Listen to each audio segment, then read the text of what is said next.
inquiring into allegations that senior officials of the county government of BOMET have embezzled Kenya shillings 1.2 billion through fraudulent payment made to their own companies and Kenya shillings 373 million through fraud in procurement of 12 heavy road construction machines and trucks in the financial year 2022-2023. Noting that the EACC has indicated that the said senior officials include the county executive members, chief officers, and other senior officials in the county government of BOMET. Further aware that the said senior officials are alleged to have siphoned public funds through payments made to companies owned by themselves, family members, and proxies. Further aware that the said senior officials are concerned that the suspects have allegedly abused their position of trust and authority to embezzle public funds through collusion, procurement fraud, and payments for non-existent or substandard services. Deeply concerned that the allegation as stated by the EACC amounts to gross violation of the Constitution, Leadership and Integrity Act and the Public Officers Ethics Act. Now, therefore, this county assembly resolves that the county executive commences disciplinary action against public officers that would be found to be culpable in colluding with the said senior officials in procurement, fraud, and payment for non-existent or substandard services. Mr. Speaker, what this motion intends to do is to give power to the governor and the Public Service Board to institute or to commence disciplinary action against officers who have been mentioned. Mr. Speaker, it is worth noting that this House rose up to the occasion when it was required by sending home the 3 CEC, that is Eric Ngetich, Dr. Kirui, and Mr. Sigei. All those affected CEC, Mr. Speaker, was sent home by this House, even early before the anti-corruption came for them. Mr. Speaker, this House deserve to be recognized and appreciated for the good work, because if the EACC had come before this House has discharged their mandate, it would have been so unfair. It would have painted this House in a wrong way, Mr. Speaker. So it is good that by the time these people were asked to record statements and the onset of investigation, this House had already passed and impeached the CEC. So this House deserves to be appreciated by the public because we do our oversight role properly, Mr. Speaker. Today, again, Mr. Speaker, through this motion that I've brought before this House, I want to call this House again to rise up to the occasion and assist the governor and the Public Service Board to start and commence disciplinary action on those who will be found culpable. Mr. Speaker, this motion, in one way or the other, is trying to give governor reason to institute or to commence disciplinary action on the said officers, Mr. Speaker.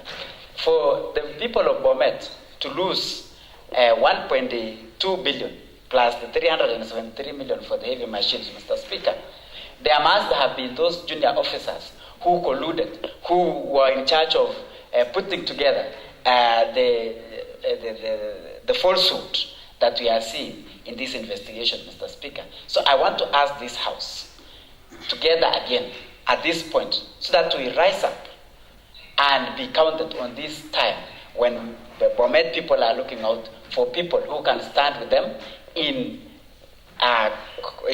disciplining these junior officers who have been found to have colluded or to have engaged in this wrongdoing that the EACC are currently investigating.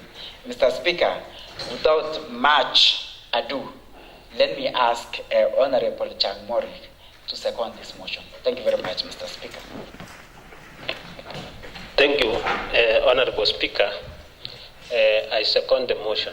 Honorable Speaker, as the oversight body of this county, we are doing our oversight, and the ESCC is also a body for oversight. And we don't have to stop them doing their work as mandated by the Constitution. So we really, this motion, we really say as the oversight body that let them do their work and get the report for the investigation as the oversight body also they share with us so that we can know. And anybody find done any wrong to carry his own or a cross, because this is the public fund and we need transparency in anything. That is why we swear for it as the honorable members of this House. Thank you. I second.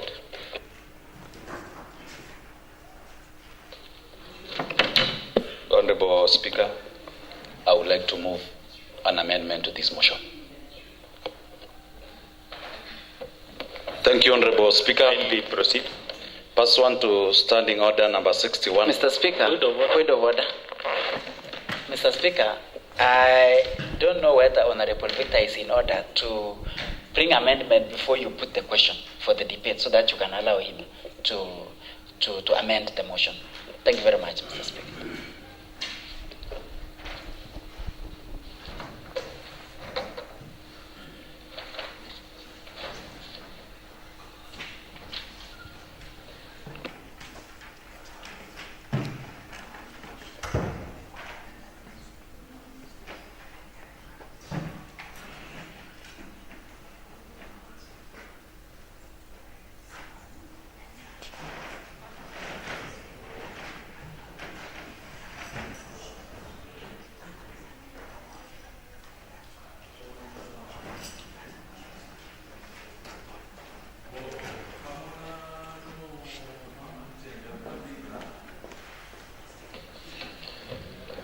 Okay, Honorable Ernest, I think this is in order for the amendments to be moved fast so that the members will see, will approve the amendments. Yes. Thank you, Mr. Speaker, for the guidance. Honorable Speaker, pursuant to Standing Order 61, I beg to move the following amendment to the motion appearing as number 11 in the orders of business of today, Wednesday, 6th November 2024 at 9:30 a.m. and moved by Honorable Ernest Otich. That the motion be amended by introducing the following words. That within 14 days, the BOMET County Public Service Board, and immediately after the word resolves that. I beg to lay, Honorable Speaker. Kindly proceed.